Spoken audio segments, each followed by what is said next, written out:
competition. Thank you guys all for coming. And yeah, so this will be ran by the Daily Challenge team, the live solve. We'll be talking about the problems from MOAA. And yeah, I'll just quickly like to introduce the co-hosts today. The first one is Vivian Lowe. Vivian was the first girl ever to win the Pennsylvania Math Counts competition after 36 years.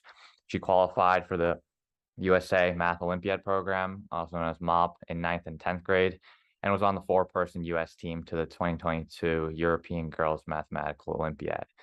She loves teaching, interacting with the math community, and writing problems. Yeah, so that's Vivian. And the second one, we have Eric Zane. Eric has qualified for the Math Counts national competition as a winner in the 2022 USA Junior Math Olympiad and has qualified for the Amy 5 times. He also likes to play the piano, play the cello, and swim. So thank you guys so much for helping me out with the live solve today. But yeah, you guys can take it over from here. Yeah, thank you so much.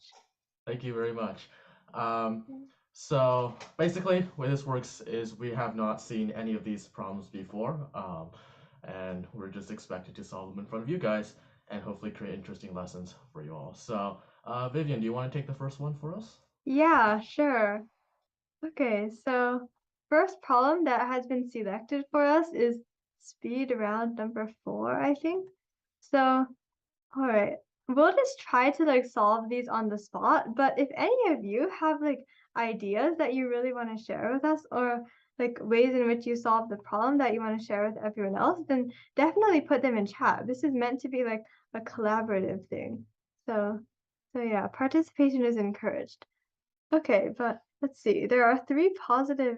So how many three-digit positive integers are multiples of 4 but not 8? Okay. So let's see. Oh, and by the way, in order to get your messages on screen, I think you should DM chat relay. It's like it should be a bot that's like in your Zoom meeting. So yeah, that's how to get messages on your screen, like on our screen like this. Okay. Well, yeah, multiples of 4 but not 8. So they need to be multiples of 4. So they need to be like 100, 100, 4, 108, etc. But then they also need to not be multiples of 8. So we only need to count every other one. Like, for example, 100 works, 104 doesn't work because it's a multiple of 8, and then 108 works. Yeah, like people are saying 0 mod 4 or 8 mod 4. So we want the, I mean 0 mod 4, 0 mod 8 or 4 mod 8. So we want the 4 mod 8. So this one's like 4 mod 8. This one's like 0 mod 8, which is bad. This one's 4 mod 8. And basically what mod means is it's like remainder when divided by. So remainder 0 when divided by 8, remainder 4 when divided by 8, etc. So yeah, basically we just want like the alternating ones. So we just want all numbers that are 4 mod 8. And I guess that would be 100, 108, 116, etc. until the last one, which is, well, 1000 is 0 mod 8. So 996 must be 4 mod 8. So 996 must be the last one. And now all you have to do is count the number of numbers in this list, which is going to be, yeah, exactly like you are saying, 996 minus 100 divided by 8 plus 1, which is 896 over 8 plus 1 equals 113. Yeah. And oh, okay, so Chloe's saying, can you make a Venn diagram with multiples of 32 in the middle? Interesting. So I think the way you got 32 was you multiplied 4 by 8, which would be what you did if like 4 and 8 were relatively prime. If they are relatively prime, then like things that are multiples of both 4 and 8 are like just things that are multiples of 4 times 8. But unfortunately, it doesn't exactly work that way in this case. If we were to make a Venn diagram of the multiples of 4 and the multiples of 8, actually it wouldn't really be a Venn diagram because all the multiples of 8 are multiples of 4. So it would just be like a little circle inside a big circle, kind of like that. But yeah, it's a very good idea to like think about this as a Venn diagram or like think about like, what the sets really mean. Yeah, great job, everyone. Yeah. I really like how you pointed out, like, because 8 and 4 aren't relatively prime. Like, 32 doesn't really matter in this context. Got an answer up there. So let's see what problem I have to solve for you guys. Okay, so we roll 5 fair 6-sided die. The probability that the sum of some 3 rows, is exactly 8 times the sum of the other 2 rolls can be expressed as m over n, where m and n are relatively prime positive integers. Find m plus n. Okay, this is interesting. 8 times the sum. Okay, well, the thing is, we can start with the 8 times condition, because my 3 dice, at most, they can add up to 18. So that means my 3 dice have to add up to either has to be 8 and 1, or has to be 16 and 2. Since I only have 3 dice, I can't make 24, 32, 40, or anything higher than that. So this actually is a lot simpler than it first seemed to be. So we can just calculate the probability for both of these cases. Actually, this case doesn't even work, because 2 dice have to sum up to at least 2, because the minimum I can roll is a 1. So this is out. So actually, this condition is basically saying, my 3 dice have to add up to 16, and my 2 dice have to add up to 2. Now, the 2 dice case is pretty simple to deal with, because it has to be 1 and 1. So my 2 dice has to be 1 and 1. That's a 1 out of 36 probability. And then my 3 dice has to add up to 16. Well, how many ways can I do that? It can be 6, 6, 4, which makes 16. Or it could be 6, 5, 5. And then there are no other cases. If I'm going to go to 6, 4, then I have to have a 6, which is already counted in this case. Or if I go down to 5 from here, then I'm going to have a 6 somewhere in one of these 3 numbers. So I know these are my only 2 cases. And I can just calculate the probabilities for each. Well, there's 3 ways I can rearrange these numbers. I can have the 4 be in the first die, the second die, or the third die. So 3 times 1 over 216. And this is the same here, right? So I have the 6 could be here, here, or here. Doesn't matter. 3 times 1 over 216. So I add both of these up. I get 1 over 36, because that's 6 over 216. Okay, so now both of these events, the 1 and 1 and adding up to 16, they both have to happen for this to work. Hopefully I'm not messing up here. But that should mean that I should be getting 1 over 36 times 1 over 36, which is 1 over 2196. So did I memorize my powers Wait, right? that's 1296, but yeah. Oh, oops. Thank you. Yeah, it didn't look right. Yeah, okay, 1296. Okay. I didn't write that right. Okay, thank you. Okay, is that right? Yeah, sounds right. And then the answer would just be 1297, because right, because they're looking for m plus n. Yeah. Okay, I think I agree with that. That's not right. Okay. Wait, wrong? shoot. Wait, hold on. Oh, wait, it's because there's 5 dice, and so we need to choose which day. 2 of these dice could be. Oh my God. Oh, okay. Okay, that's fine. Oops. That's fine. We just need to choose 2 of these 5 die to be part of the 2 dice that make up 1 and 1, and then the other 3 dice can be the ones that have to add up to 18. So this just has to be multiplied by 5 choose 2. Yeah. That's gonna get, so 5 choose 2 times 1 over 1296. That's 10 over 1296. Sum 3 rolls, other 2 rolls. Oh, okay. Read the question carefully, guys. Yeah. This is a great start to my day. Okay, there we go. That adds up to 653, which is the correct answer we got. Okay. This is a very tricky problem. Oh man. Okay. Anyway, I guess that is the correct answer.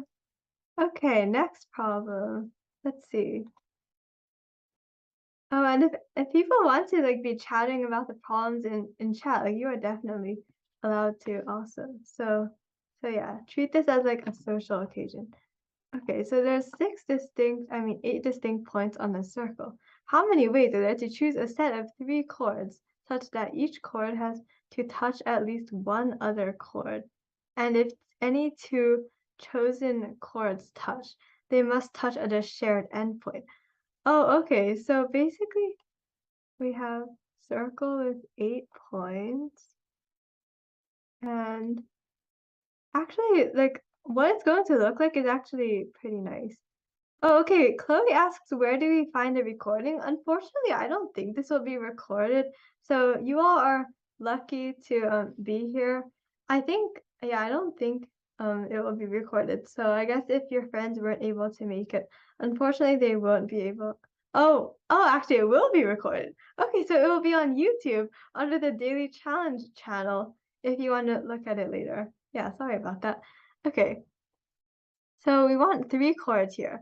Actually, I think there aren't that many different ways that we could have this happen. So one of the ways is where all 3 of them, they meet at a vertex. So like, for example, this would be one way, and then okay, so Ralph says there's 2 cases, triangle and line. Does this actually work? Every chord has to touch at least one chord, and if any 2 chords touch, they must touch at a shared endpoint. Okay, so I think this works, but yes, there are also other cases. So we could also have a triangle. That's like the kind of nice and cute case. So we just had like a triangle, that would work. Because basically we want like chords to touch other chords, but we want them to only touch at endpoints. So like those are our main constraints here. And then there's one last case where they kind of form like a path. So like you start at one endpoint, at one like vertex, and then you go to another vertex like this, and then you go to another vertex like that. So you're kind of forming like a path, but you never return back to the beginning. So it's not the same as a triangle. Okay, let's number these cases 1, 2, and 3, and then calculate the number of ways for each. Oh wow, this will be a lot of counting. Okay, so case 1. First we need to pick the common endpoint. That has 8 ways, 8 choices. And then we just need to pick the other 3 points. Oh wait, hold on. Okay, oh wait, no, never mind. Okay, so there are chords, which means that like we can use consecutive endpoints, consecutive vertices. Okay, so 8 choices for the common vertex times 7 choose 3 choices for the other 3 endpoints, these 3 points, because we have 7 points left and we're choosing 3 from them. So that would be 8 times 35, which is I think that is 8 times 35, which is 280. Okay. And then case 2. Let's see, we just need a triangle. So looks like we only need, wait, this one's pretty simple. We just need to choose 3 points out of 8. And I don't think there are any like weird restrictions because every group of 3 points determines exactly one triangle. So that would just be 56. Yeah. And then case 3. Okay, so this one might be a little bit harder. Yeah, I think. I'm not sure. Okay, so we need to make sure that the path does not intersect itself. Like this path, for example, would not work because 2 of the chords intersect at a point that's not an endpoint. So I think what we need to do is we kind of need to choose 4 points for this. And then we kind of need to, so if we choose 4 points, that would be like determining a quadrilateral, right? And then, but this is not quite a quadrilateral. It's like a quadrilateral, but missing a side. So yeah, like Ralph is saying, we first need to choose 4 points to determine like a quadrilateral, but then we need to like, oh, I think we just need to choose one side to like drop, right? So that should be times 4, I think because we can like either choose to like drop this side or drop that side or drop this side and drop that side. And like whatever side we drop, the other 3 will create a path, but that last one will not be included. So this should be 70 times 4 equals 280. Wait, Ralph says we can do diagonals. Yeah, the issue is we could do diagonals like this case down here. So I Huh? think the best way to do is you have to consider which ways make it cross first, Oh, and then subtract wait, that out of hold the total on. number of ways, just select diagonals, which is 6 choose 3, which is 20, I think. So Oh, so okay. Okay, so yeah, let's see. We also have like this other case where it kind of goes like that. So, oh, okay. So in this case, basically, we are still choosing 4 points, but then once we choose those points, it's a little bit more complicated because we need to choose 4 of those 6 segments determined by the points. We need to choose 4 of those segments to like keep. But there's several different ways in which we could choose which ones we keep. So there are 15 ways to choose 4 segments out of 6, but actually there's only some of them are allowed. Wait, why are we So, keeping 4? oh wait, no, 3. Yeah, okay. So we're keeping 3. Okay, so if we do like the normal like C shape, actually I'll just do addition. So yeah, that should be 4. So we're choosing like 3 of the 6 segments to keep, right? They could either be in a C shape. If they're in a C shape, then there's 4 of those ways, or they could be in a zigzag shape. So if they were in a zigzag shape, then that would be like, okay, 1. Wait, there should be an easier way to do this. I think it's like 6 or We can something. pick pairs of opposite sides, and so like I just thought of this because I read someone in the chat saying like 4 times 2. What you could do is you could just look at, well, if I have a pair of these 2 sides here, I could either connect them this way, this way, this way, or this way, and each one is a valid combo. Or if I have a horizontal, the other 2 opposite side lengths, I can connect them in one of 4 ways as well. So that's 8. I think Yeah. that's what the person who said that earlier was referring to. Okay, yeah, that's a pretty good way of doing it. Okay, so I guess doing the multiplication there, we would just get 8 choose 4 times 4 plus 4, which is 560. So 280 plus 56 plus 560 is 840 plus 56 equals 896. Okay, if this is wrong, then like, I think this might be wrong, but let's see. Is it? It looks right to me. Oh, yay, it's actually right. Let's go. Okay, Oh. cool. Let's move on. Oh, so the accuracy round now. I've never taken this test before, so I don't know what like.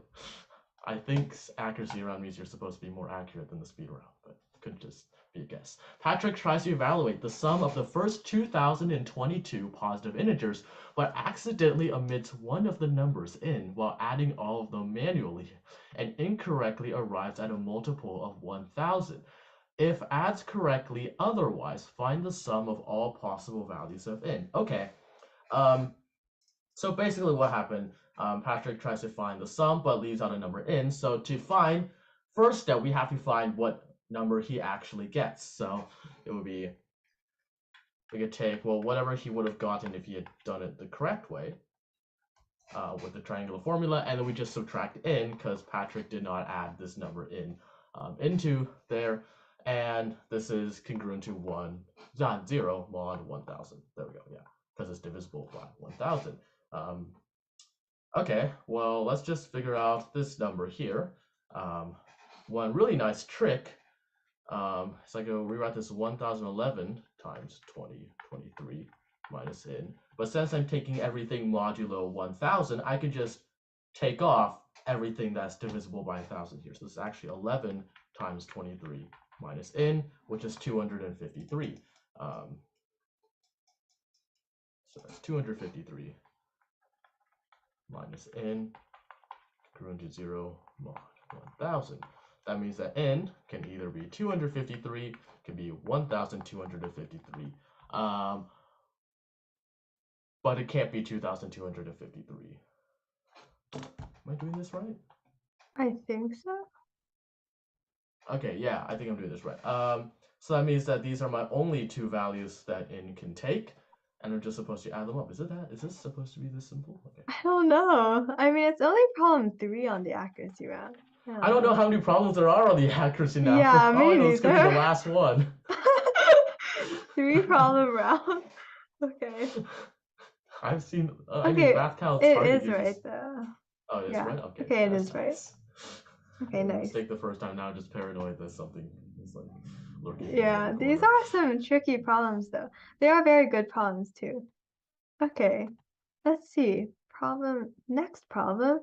So we have a square and A, B, C, D, and then we have a point inside it such that the distances to sides AB and AD are 2 and 4, while PC is 6.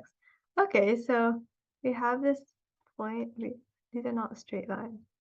So, all right, this is very not proportionate, but we have P such that if we draw the altitudes from P to AB, AD, then we get 2 and 4, and then the length of PC is 6. And then we want to know the side length of the square. Okay, so you know what? Maybe we should just try like drawing some random lines and trying the Pythagorean theorem using the fact that it's a square. So this is 2 because we know that. This is 2, this is 4, this is 4. And then, okay, let's say the side length of the square is S. So side length S. Yeah, Chloe is saying assign variables to the dotted lines. That is a great idea. So using the fact that the side length is S, this one dotted line from P to BC, that must be S minus 4, since 4 plus S minus 4 should be S. And similarly, this long dotted line from P to CD should be S minus 2, because 2 plus S minus 2 is S.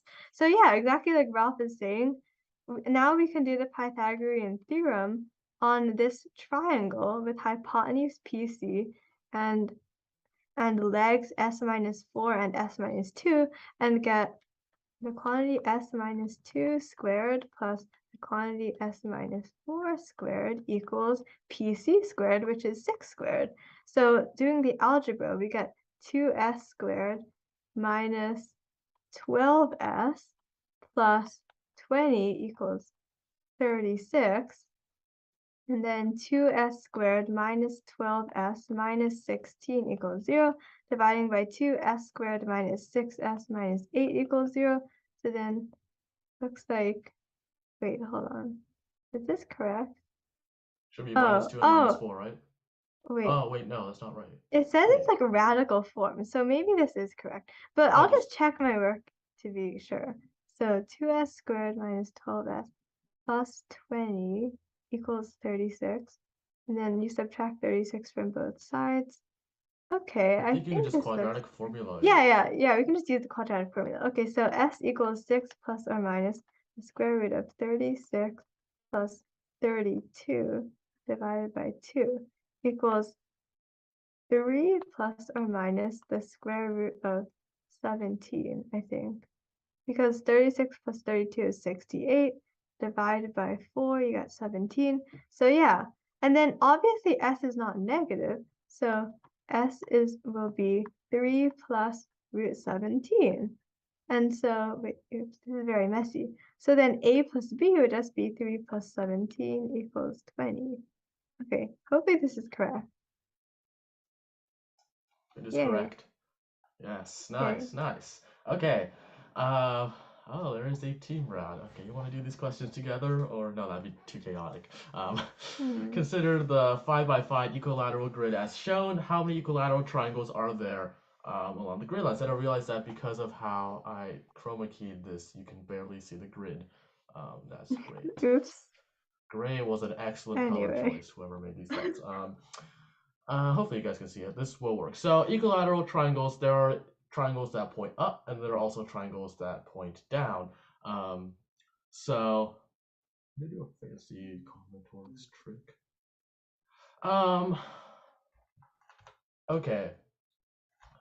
Casework. So we could do casework. I'm just thinking if there's something a little bit faster. Casework might honestly be the fastest way, actually. So let's do upward triangles first, right? So upward triangles of size 1. Size 1. How many are there? Well, I have 5 along the bottom row, then 4, then 3, then 2, then 1. So that'd be 15. Then for size 2, what happens is I have a triangle here.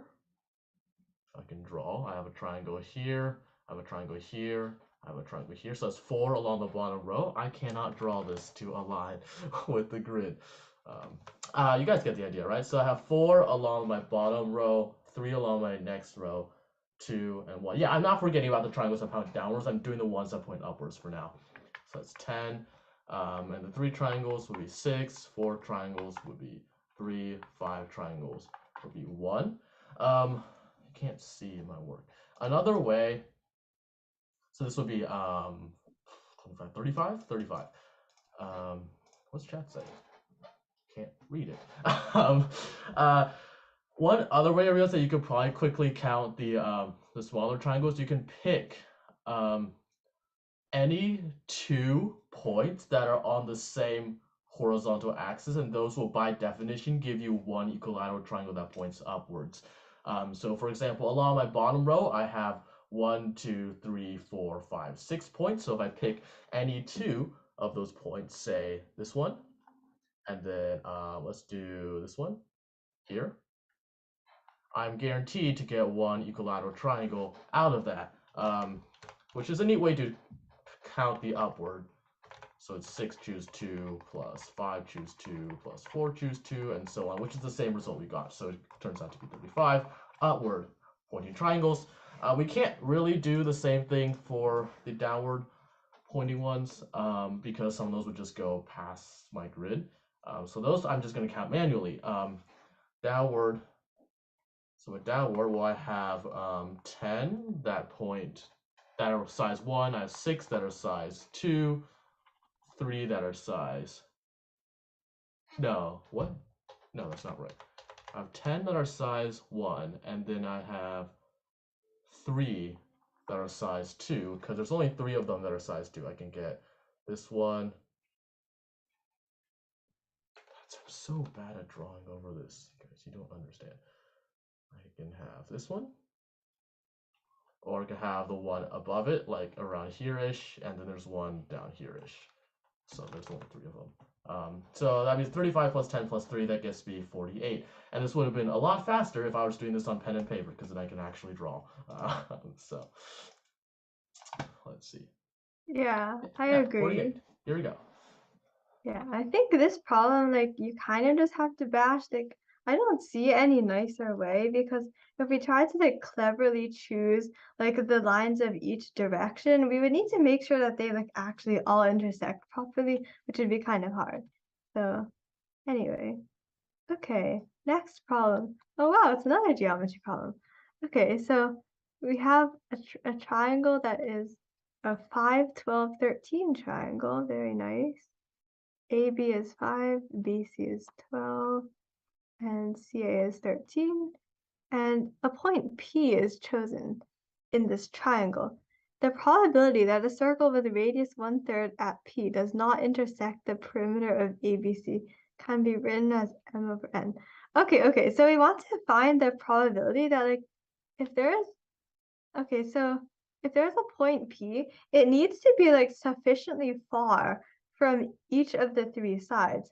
So, like, basically this circle not intersecting is equivalent to at least 1/3 distance from all 3 sides.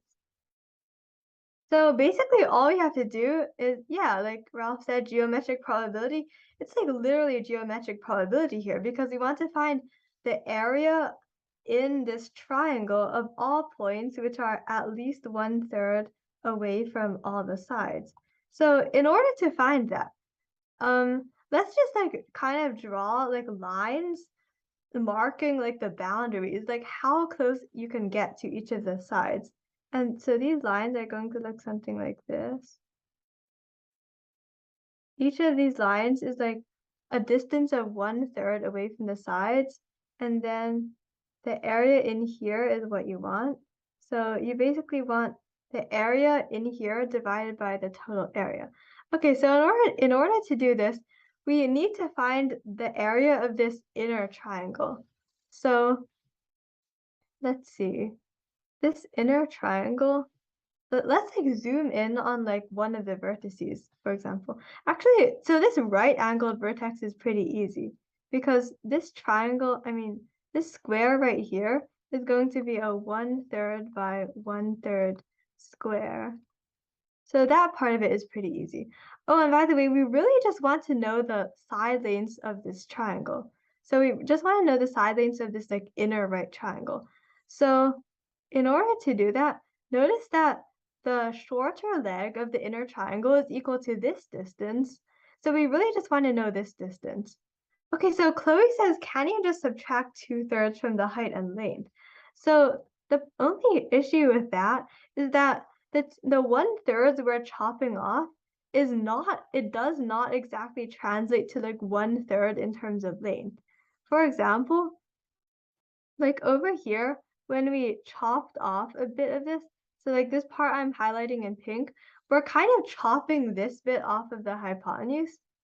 Okay, so Ralph says, is the inner triangle similar to the outer triangle? Wait, that's a good question. Wait, actually, yeah, it is. It is obviously because the angles are equal. So yeah, it is similar. That's true. But so it is similar, but we cannot just like subtract 2/3 from each of the legs because since they're similar, the two legs are decreasing by like different amounts. They're decreasing by the amounts that they're decreasing by are like in proportion though. But okay, let's see. So zooming in on this corner, actually I noticed that like this pink thing right here is a kite because it's got two right angles. And we really just want to know like what this longer edge of the kite is. So if we zoom in on that, it's going to look something like this. And we're going to have a kite like this. Oh, now I see why people were saying use trigonometry. Okay, well, we're going to have like 1/3 here and 1/3 here. And we want to know what this edge is, right? So, oh, interesting. So Kashav says 1/2 AB sine C. That is the area formula. Yeah, maybe we could use that. I don't know. Maybe we could use that to like, you could find a way to use that to find the area. But another way in which you could do it is using trigonometry. So if we let this angle be theta, and then this angle is also theta, because this is a nice little kite. So yeah, Nathan says half angle identities. So we actually know that 2 theta is like the bigger acute angle in a 5, 12, 13 triangle. So tangent of 2 theta equals 12/5. And then using the half angle identity, we actually know, we don't really need to know this. We just need the half angle identity for a tangent. So we want to know tangent of theta, right? Tangent of theta equals 1/3 divided by question mark. And we know that tangent of theta is equal to sine 2 theta over 1 plus cosine 2 theta. And since we have this useful little triangle here, we can find these values. So this is going to be, what's sine of 2 theta? 12/13 divided by 1 plus 5/13, which is actually equal to 2/3, I think. So this means that 1/3 over question mark is 2/3, which means that question mark must be 2/3. Wait, no, 1/3 divided by 2/3. Oops. And that is going to be 1/3 times, wait, no, that's just 1/2. Yeah, so question mark is just 1/2. And okay, we're basically done now because, well, not exactly done, but okay, yeah, we can use similar triangles. That's a good idea. So let's draw another diagram to see exactly what is happening. And I'll just zoom in on like this part. So Andy says maybe we can just use similar triangles to find the side length of the smaller triangle. Ralph says, is there a way to not use trigonometry? I bet there probably is. Like, I think you can probably use, wait, no. You can chord bash this. Okay, yeah, Yeah. that's true. You could chord bash. It's Okay. not that much of a chord bash because you got your two right triangle legs that can basically act as your axes. So you got x equals 1, y equals 1, and you just need to find the equation of hypotenuse, which is this here, which is, I think, better than, I don't know. And Oh, then you don't need to interesting. know like fancy shoelace, because once you have the coordinates at the intersection points, two of them are already parallel. Two of them are already parallel to your axes, so you could just get the x difference, y difference, and then find the area that way. Oh, wait, okay, yeah, that's very interesting. Wait, actually, apparently there's a way to do this using like in radius. So wait, that is actually so smart. I did not see that. Okay, so if like this is the incenter, then the incenter is the intersection of the angle bisectors. So actually, all the angle bisectors are going to intersect here. And if you think about it, the angle bisectors actually pass through the vertices of the big triangle and the vertices of the little triangle because of this kite over here. The kite showed us that this like line over here is bisecting that vertex. So anyway, we have this in radius here, and then we know that, okay, if we draw like the in radii, like the feet from the in radius to the three sides, then basically the ratio of the little triangle to the big triangle is just 1/3 divided by, wait, no, in radius minus 1/3. Oops. So, notice that like this little portion is going to be in radius minus 1/3 because this portion is 1/3. So small triangle side over big triangle side equals r minus 1/3 over r. And okay, this is much nicer of a solution. So let's just try this solution. Doing the in radius formula, the in radius formula is A equals SR.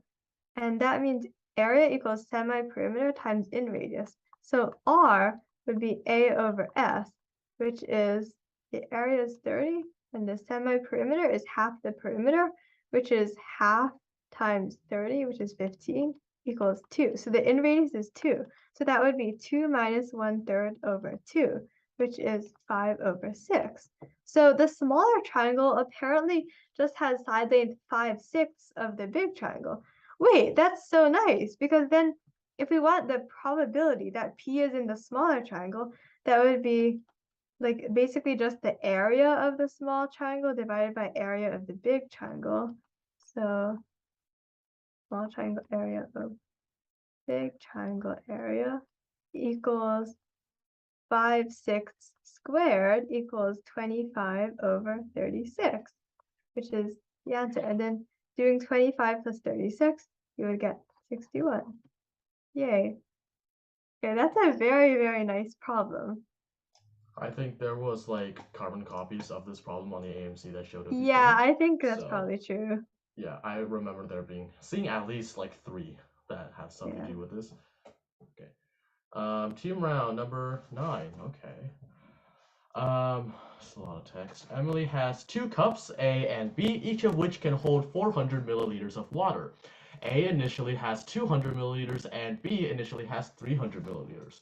During a round, she chooses a cup with more water, drinks half of the water in the chosen cup, then pours the remaining half into the other cup and refills the chosen cup to back half full. If Emily goes for 20 rounds, how much water does she drink to the nearest integer? Oh, okay, I see how this. Do I see how this has to be done? I think I see it. What? Okay. Okay. Choose the cup with. Okay, let's do this. Let's list out a table of what's going on, just so we have a sense of what is even happening in this problem. So I'm just gonna make my text real small up there. Okay, so round 0. So my round amount in A and amount in B. So round 0, well, I have 200, yeah, 200 in A, 300 in B. First round, I'm gonna drink exactly half of B. Okay, so that's good. So let's say total amount drunk. Total amount that I've drunk. So I haven't drank anything yet. Okay. Round 1. Well, I'm gonna drink 150. let's do this. How much I drink and then the total amount I drink. So 0, 0. So round 1, I'm going to drink 150. That brings my total amount I drank to 150. Okay. B, well, I drink it and then pour it and refill to half full. So B, by definition, is coming back to 200. Meanwhile, A gets 150 that I poured in, which turns it into 350. Okay. And then round 2. Okay. Now A has more water, so I'm just going to drink whatever, half of A. So I'm going to drink 175. My total drunk is now 325. I'm going to pour out A, refill it back to 200, then add 175 to 200, which gets me 187 point. What am I doing? No, 375. What am I doing? Okay. I'm seeing a pattern, but let's go one more round, and hopefully you guys can see what's going on as well. I'm going to get rid of the slides. So round 3, what happens? Why is the chat not working for me? Okay, round 3, what happens? Well, B now has B now has more water, so I'm going to drink half of B, which is 187.5. That brings my total up to some number that I'm not going to calculate right now. B goes back to 200, A goes to 387.5. So what's happening? Well, each time I'm getting closer and closer to drinking 200 milliliters of water. I'm 50 away, then 25 away, then 12.5 away, then 6.25 away, then 3.125 away, so on, right? And so 20 rounds, how much water does she drink to the nearest integer?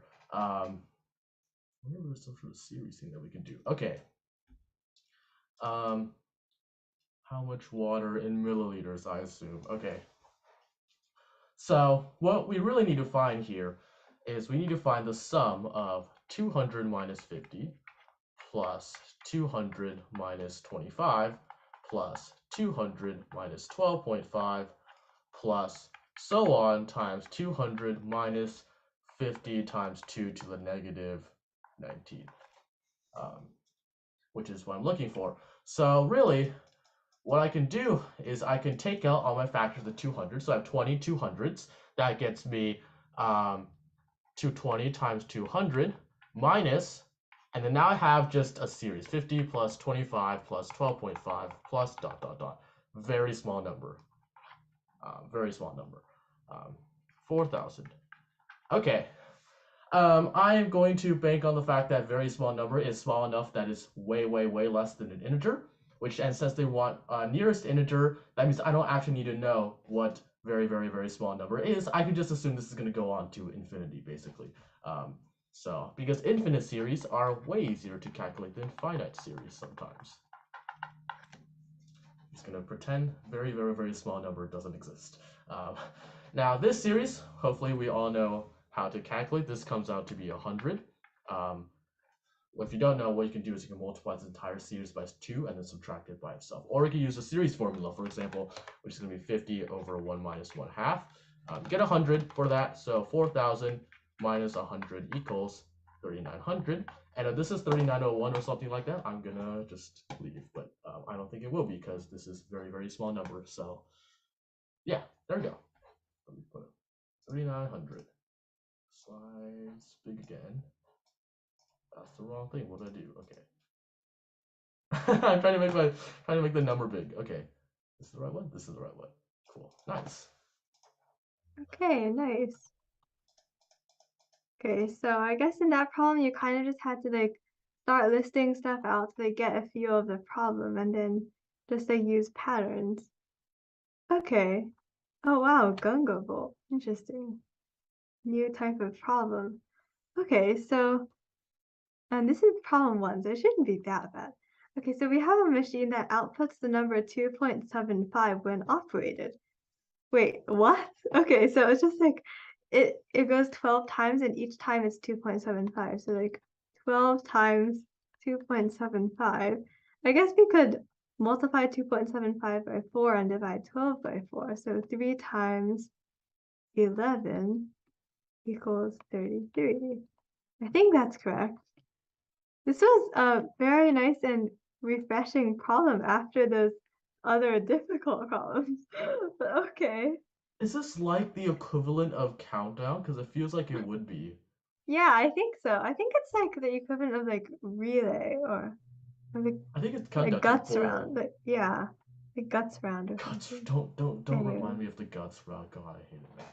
Yeah. Okay. No, cause like there's stuff like Knowledge Bowl, Science Bowl, and now Gunga Bowl. Oh, I It's funny see. because none of these things have to do with the bowling.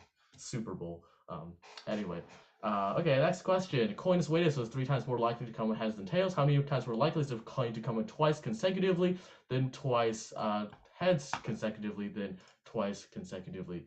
Just 9 times more, right? Because I just flip it twice, so it's 9 times more. Yeah, I think so. I think that makes sense. Yeah, okay, there we go. That was pretty fast. Okay. I was like, Okay. is it this easy?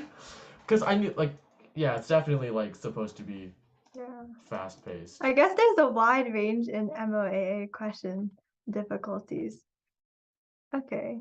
Next question. We have an equilateral triangle of side lane 6, ABC. I'm getting all the geometry questions. Very nice.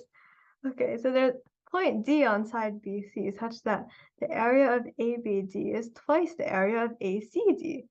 Okay, so I'm going to have like D over here. And then there also exists point E on AD such that the area of ABE is twice the area of BDE. Okay, so wait, ABE is twice. Okay, so E is going to be like here. And then if A is the area of triangle ACE, find A squared.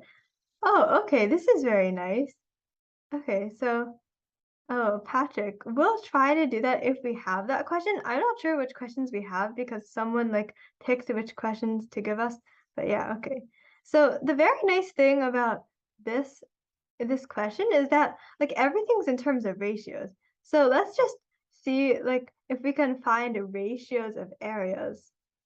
So actually this first condition, basically what it equates to is it equates to like a ratio between CD and BD because the ratio of the areas of two triangles, if they share the same altitude, is just the ratio of their bases.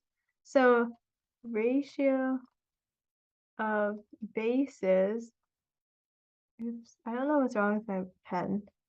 Ratio of bases equals ratio of areas. And so therefore BD over CD equals 2. So D is like 2/3 of the way from B to C. And then similarly, we also know AE over DE is 2. So E is like 2/3 of the way from A to D. Oh, Chloe says set CDE equals to X. Okay, that's a great idea. Unfortunately, my diagram is really small, but I'll try to make that clear. So yeah, so let's make CDE equal to X. Let's say the area of that is X. And then because of base ratios, since CDE and ACE share the same altitude from C to AD, their ratio of areas is just equal to the ratio of their bases, which is AE to DE, which is 2 to 1. So yeah, I think Ralph is correct in chat. So CAE has area 2x, and then so that means that CAD in total has area 3x. So let's draw that on this diagram over here. This left part is going to be 3x. And then because the right part is like twice of the left part, the right part must be 6x. And that means that the total thing is 9x. So the area of ABE, wait, no, ABC, the area of ABC equals 9x, and ACE, which is like kind of what we want, ACE is 2x.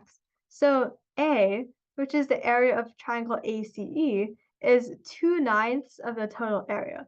So ACE equals 2/9 times total. And so now all we really need to do is find the total area and then plug it into this expression. So using the formula for area of an equilateral triangle, it's s squared root 3 over 4. Plugging s equals 6 into that, we get area of ABC equals 9√3. So area of ACE equals 2√3. And then all we have to do is square this and we will get 12. 12. So yeah, I think that is the answer. Let's see, is that correct? Yay. Okay, it is. Nice. Okay. I think someone. Hang on 1 second. Yeah. Okay, I think someone requested Team 15, and I'm trying to remember how to screenshot something on Mac. So, Oh. thank you. 1 second. Shift command, because I usually use Oh. Windows, so it's not. Wait, yeah, do we have question 15? I I don't pulled think it we up. do. I just pulled it. I just need to get it to my bit paper. Oh, Stop. okay. Cool. Okay, let me just. Okay, I got it now. Here we go. Okay. Okay. Let's put this up here, because I don't remember if we have another. Oh, we only have 10 minutes left, and people really want to go over Team 15. Okay, I'll just do so- that.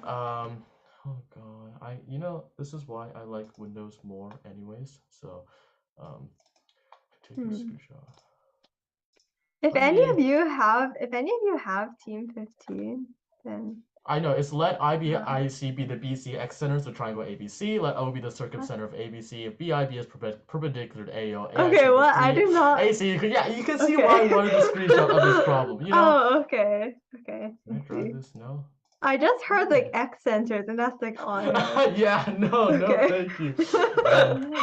Oh my god. Hmm. How do I save a image to clipboard, guys, on Mac?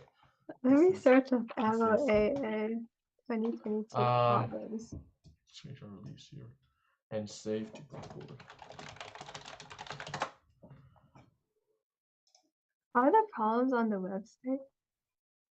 Let's see. Probably. Let me see what. Oh, I don't think they are. There Wait, are. There they? are. I found them. I'm just Oh. trying to. Oh god. Okay, this is painful. Command Control Shift 4. Is that right? Okay. Drew the image on a piece of paper? Well, Okay. okay. This has worked before. It's not working now. The only issue is that I don't have the problem, so I cannot really draw the diagram if I don't have the problem. Image. I can draw the diagram without require a lot of toggling back. I'm sorry, guys, because they pick up problems for us, and Team 15 was not on the list. I know you guys really want to see Team 15, so I'm gonna do that for you guys. Just really. Oh wait, okay, I got the problem. Yeah. Let Okay. me.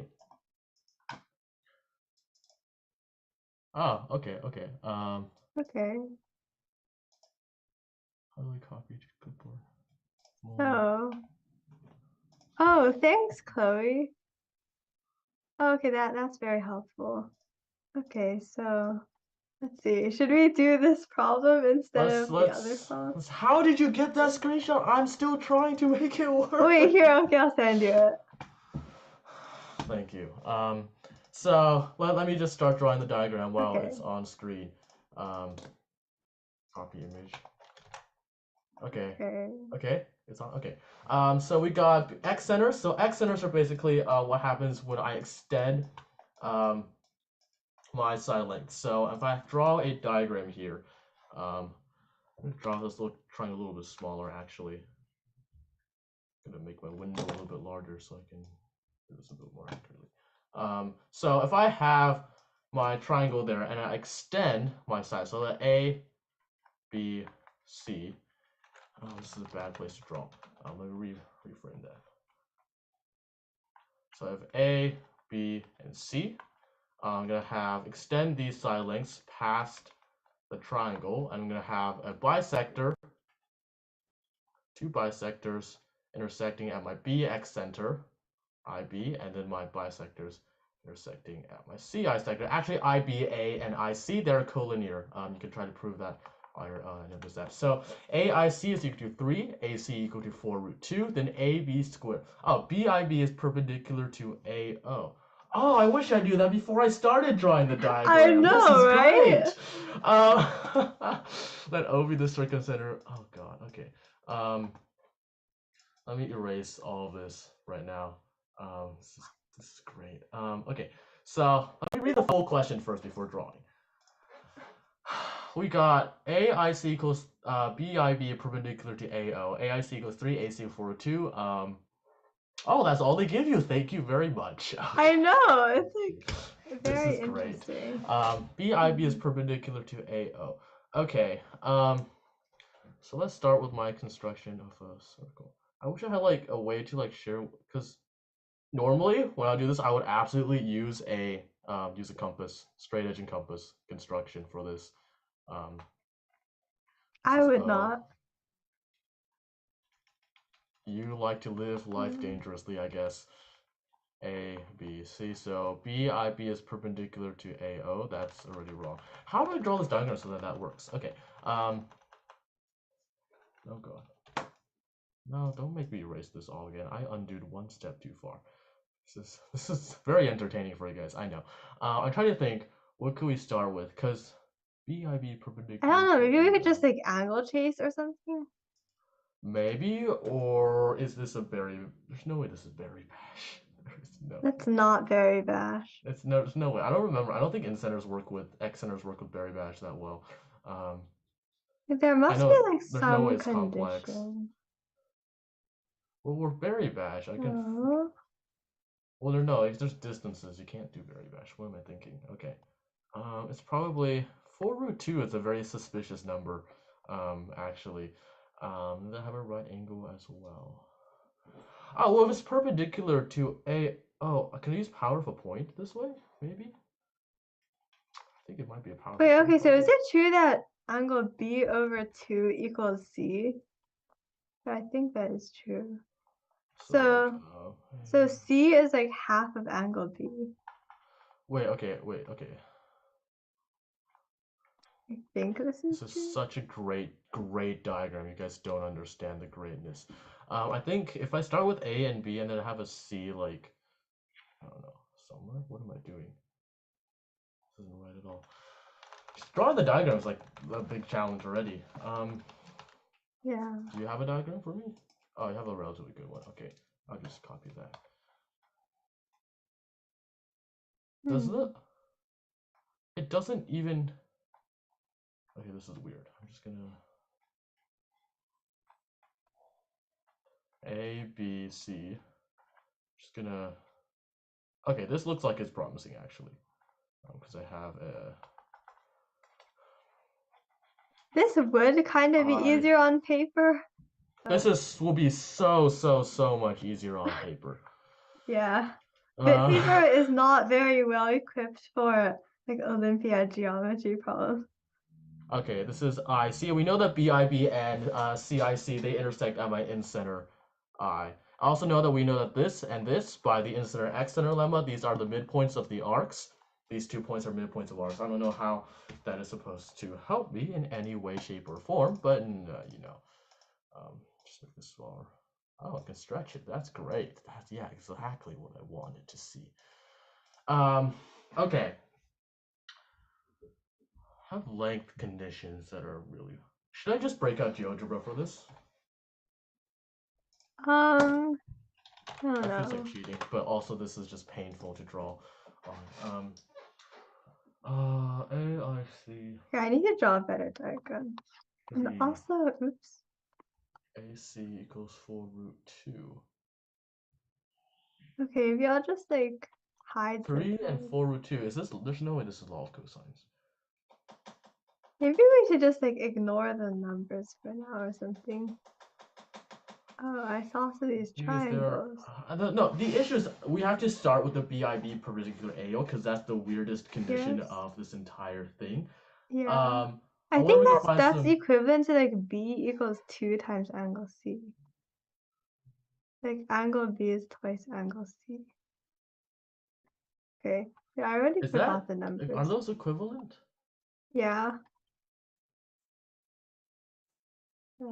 Why? What? By like angle chasing or something.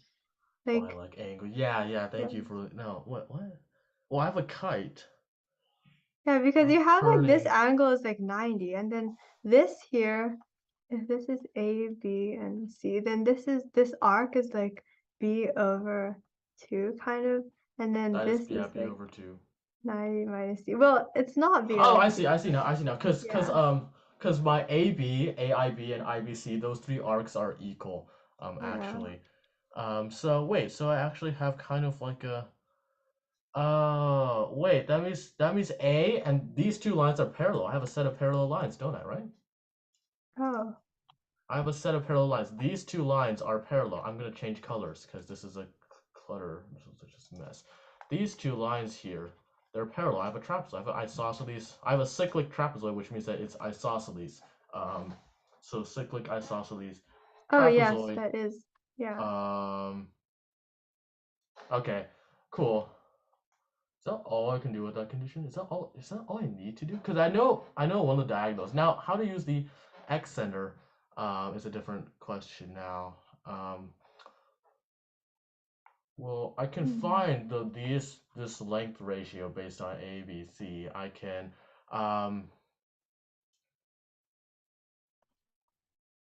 I know ICA and IB are collinear. What if I draw an IA maybe? This is my in-center I that doesn't look like it because the intersection is CIC and BIB. I think I need to start using the lengths, I guess. I think there are, let's see, ICAIB, if I remember correctly, that's supposed to be a cyclic quadrilateral, and they both have, they're both 90 degrees, like there's two 90 degrees here, so that's a cyclic quadrilateral. What are other cyclic quadrilaterals I have? Apparently we have to angle chase. Yeah, I think angle chase is the first step. See if how many. Because this is why like I would much rather prefer draw this with a straight edge and compass because I can actually see things instead of whatever this mess is. AB, AB, what AB? I think I have to angle chase this enough and then just use trigonometry to finish. Is my best guess as how this has to go. Let's see. So. This reminds me of when I was doing the OIMC live solve and like everything like was super easy until question 24. Oh. So, like the exact okay. IAC IB. IB is like way out here-ish, I guess. That's also cyclic. What do I even want to angle trace? I need to relate AIC to some length I have in my Wait, extend AIC to BC? Like that point is like not even on my screen. extend AIC to BC. At least I don't think. It's like all the way over here. I mean, that is a nice point. Kind of.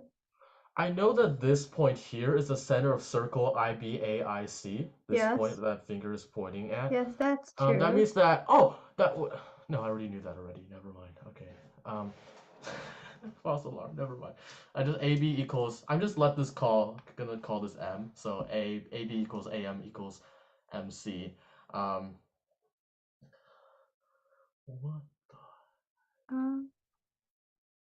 Wonder if there's a symmetry argument to be made. Maybe. Okay, actually, maybe I will draw that point just because. Why not? And pretend that it's like actually on the screen. Oh, actually, I can move it. Just extend these lines. Okay, because I guess you can use angle bisector. Wait, hold up. I see a set of similar triangles. I see similar triangles. Okay. Wait, hold up. We can use angle bisector.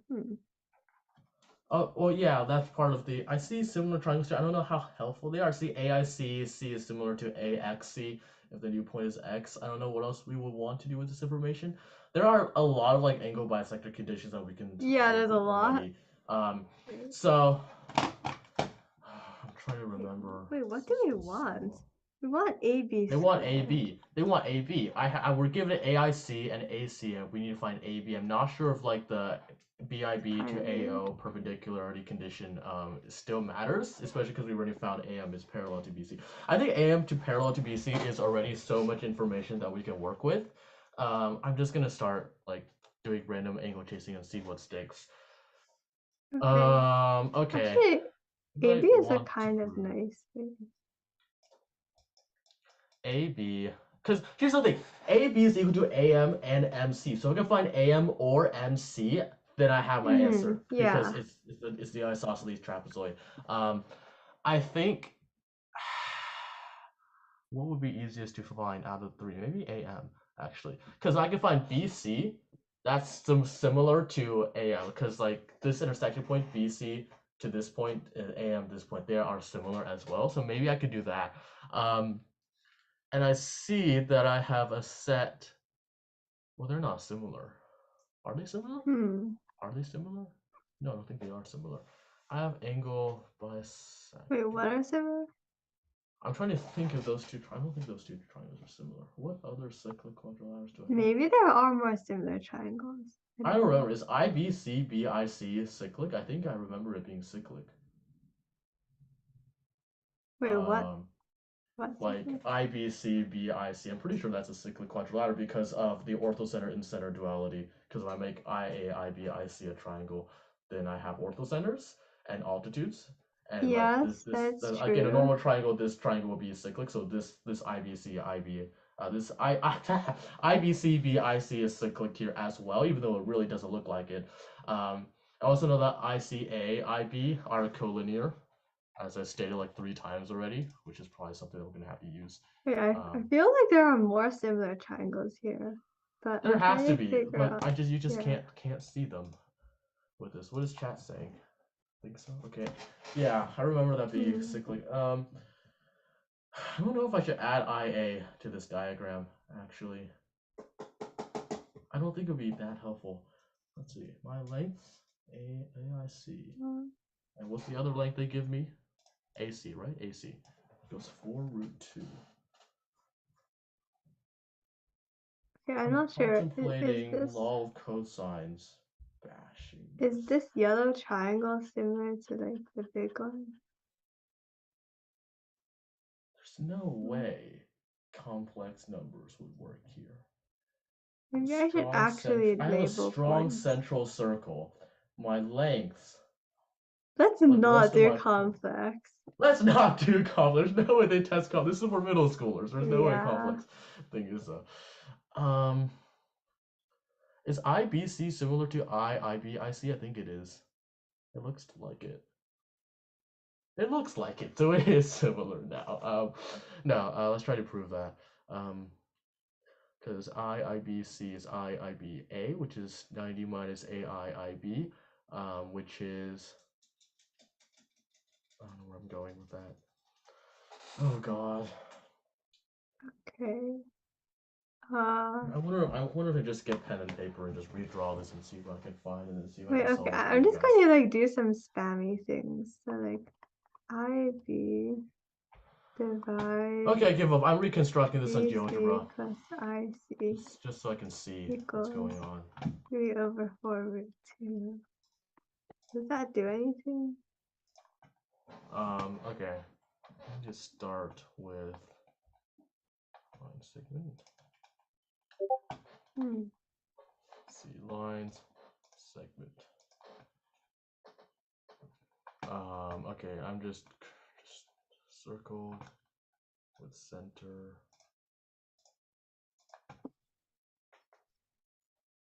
And we also know that, okay, we also know that angle IBC is twice angle ICB. Okay, what could I do with the 3 and 4√2 though?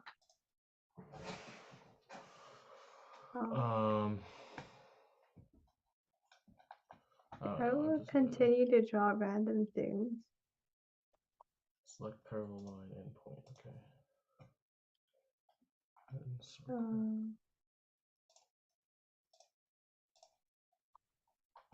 Segment. Oh wait, so these are similar triangles. Interesting. I'll just call it I think they're supposed to be circle through 3 point. Okay. Okay, so this is like XA, and let's call this like XA squared. Then, is there anything nice we know? BC plus IC over IB equals 4√2/3. So that's like BC over IB plus IC over IB. Well, IC over IB is A. A plus BC over IB. Who suggested this problem, by the way? I think apparently Andy proposed it. It's probably a nice problem, just like kind of difficult for a middle school contest. Yeah. Just to prevent everyone from It's just like preventing a perfect score. Yeah, I guess. I don't know. Okay, I think I've constructed most of the diagram by now. What is going on? Wait, Thonk, what? Oh, I am so dumb. Wait. Okay. I think, wait, what did I just do? I wonder, I need to add IA to this diagram just for symmetry and then see what happens. Wait, okay, I think my algebra bash might be possible. Let's see. There has to be something cleaner than algebra bash, so I just don't Yes, there definitely is. A squared minus 1. Then this will be x times A squared minus 1. So A plus whatever BC over IB is, that's A squared plus 1 equals 4 root 2 over 3. Yo, okay, we can solve for A, I think. This is not the best solution though, definitely not. Okay, wait, let's see. What's happening? If you add IA to the diagram, it turns out that ICIAD. Oh, wait. D is a point where AIC meets BC. Okay, I'll call that D prime. That's cyclic? Wait, so ACIAD. Oh, I can see how that could be cyclic. Does that matter? This is IA.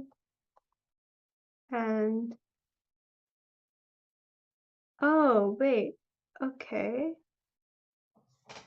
Wait, oh god. Oh no, I'm trying to imagine this in my head. Yeah, both of us just tilted our heads trying to see the diagram. Yeah, it's how cyclic, but how would that? Wait, what? Wait, am I misreading something? Wait, that can't be, because ICACIA is cyclic. How could DACIA be cyclic? Yeah, what? AIBC equilateral? Is this a Semidian thing? Is this no? Is A? Oh wait, D is the point where AIC meets side BC. Oh wait. Okay, so this point over here is D prime. Oops. No, I don't think BCIA is equilateral to whoever said that, because this point is already the midpoint here, and AI passes through that. So IA would be closer to C than it is to B. Like I would be like somewhere like down here, which is. But I do like the idea of adding I because I have this point to work with as well. So I don't know. Oh wait, okay. Actually, I see how that is cyclic. Wait, no. Because I have the perpendicular bisector passing through O and then also AM. We have to use AM is parallel to a BC somehow. I have to practice piano soon. Oh god. Wait, Sonk, what? Wait, how's ABD isosceles? Huh?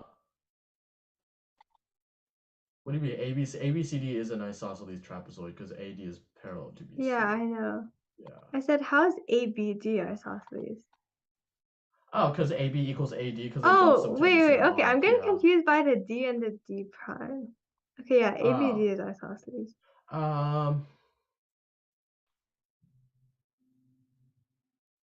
Silent blinks. Okay. I feel like AIC is equal to some other like. And here's the thing, AC is also equal to BD, the one that I labeled M, but like I'm just gonna label it D because everyone else is labeling it D. This is D now. Okay. It's also equal to BD. I also have A. Oh my god. Okay. Wait, well, what? I have BD that's equal to AC, and I have AIC is equal to BIC. So I have a right triangle here, don't I? So I can find ICD, which doesn't help me at all. A right triangle? Oh. Because I Okay. know AIC is equal to BIC, and then Oh. AC is equal to BD, right? I wish that was AIB instead. Okay. I need to work with the points A, I, C, B, and D. Because this is 3, this is 4 root 2. If I can Pythag. Oh wait, I'm so dumb. There's like right triangle. there's like similar triangles. Wait, hold No, on. because AIC is equal to BIC, right? Yeah, it should be. It's a start. It's progress. I'm pretty sure it's progress. And there's a right angle between the two as well. Oh wait, I'm actually so dumb. This pair of similar triangles has been staring us in the face. So like AICC and ACD prime. Oh, yeah, I mentioned that way earlier. Oh, okay. I just don't see how that would help us is the issue. Wait, so but then we can find AD prime, right? Because Wait, is ICCD prime isosceles? Is that it looks isosceles in your diagram. ICCD prime? Wait, It maybe? looks isosceles. Wait, we can ICD. we can literally find wait, hold How on. do you do it? Wait, it is isosceles. Wait, why? Yeah, because so like this angle here is equal to this angle, which is also equal to this one by like angle changing. Yeah, okay. Wait, and we can Wait, find AD prime. And we can find AD prime. Wait. Okay. I need to erase all of this. Oh. Unfortunately, the We know eraser is ICB, not we big know enough. BD. Well, I don't know BD matters. Oh, we can find the similarity ratio between Yeah, ICB exactly. and ACD prime. Yeah. Okay. Oh my god, what? That means I can find DIC, right? And then I can find Okay. ICC. Okay, so And then I can find angle ICAC. I can find that angle. AD prime equals 32/3. I can find and angle that means D ICAB. prime IC And then I can law of cosines to equals finish. Okay, we got it. Yeah. 32/3. Okay. And then this equals DIC. Okay. Yeah, so you get CIC. So now you have AICC as a triangle. You can find angle DAC by law of cosines, I think. I don't know if that's the fastest way though. But once you have that angle, you can you do that? No, I don't think it's straightforward from here either. Like, no, you can. Yeah. And then you can just you can find the cosine of that. You can find A. Yeah, You can find half of like AB. we Yeah, like we that's what I'm saying, law literally of just cosines to need finish. Yeah, law of cosines. yeah, like we literally just need that angle between ICA and ICC. So 3/23 and 4/2. And then if that is the angle, then like 9 plus 5/29/9 equals 46 times cosine of this angle, I think. So algebra, 529 plus 81 is 610. So 610/9 times 46 equals, wait, this is like, oh, I'm so dumb. Wait, so 32 plus that. Okay, so now I have to do arithmetic. So 610 divided 9 minus, 610 nines minus 288 nines. 610, 288, like 322 or something. So 322/9 times 46 equals cosine of that angle. Okay, and then AD, or wait, no. So we want AB, right? Oh yeah, and that's AD. So AD equals 2√2 divide this. Okay, so AD is 2√2 divide cosine of that angle. This arithmetic will probably be wrong, but like whatever. AD equals 2√2 divide cosine of that equals 2√2 times 9 times 46/322. Oh wait, this actually simplifies. Okay, so 46, wait, what is 322 divided 46? Is that like 7 or something?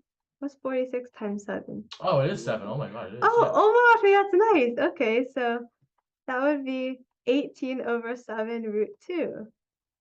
So that's the answer?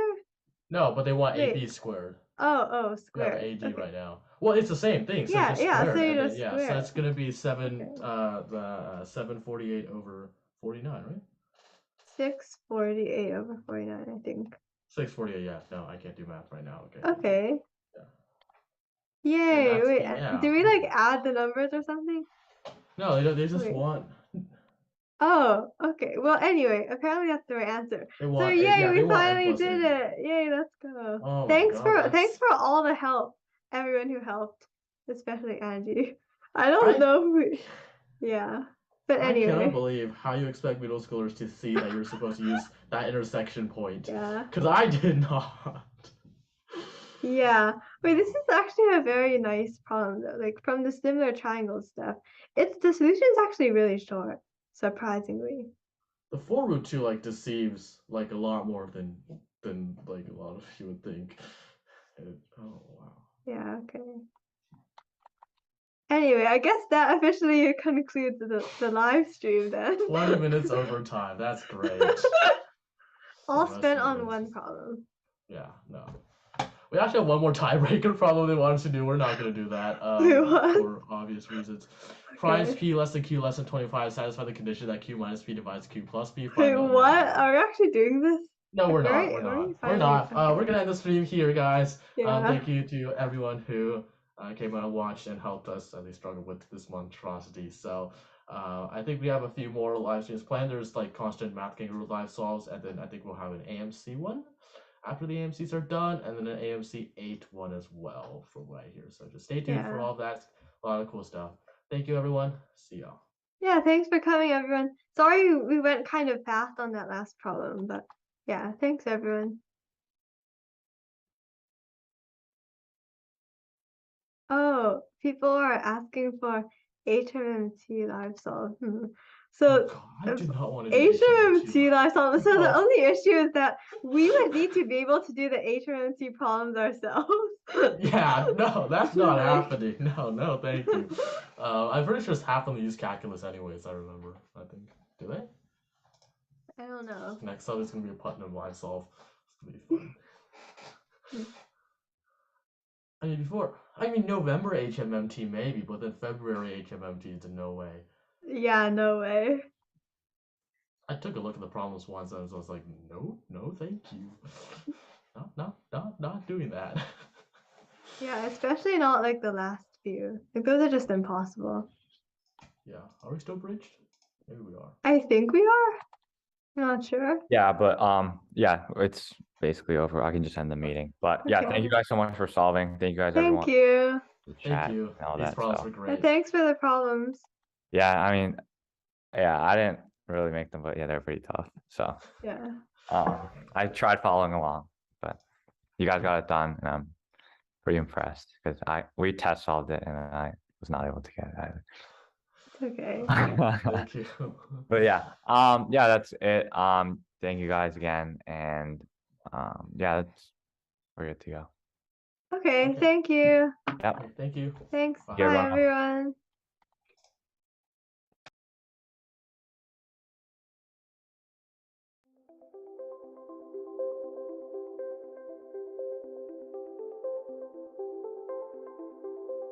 Recording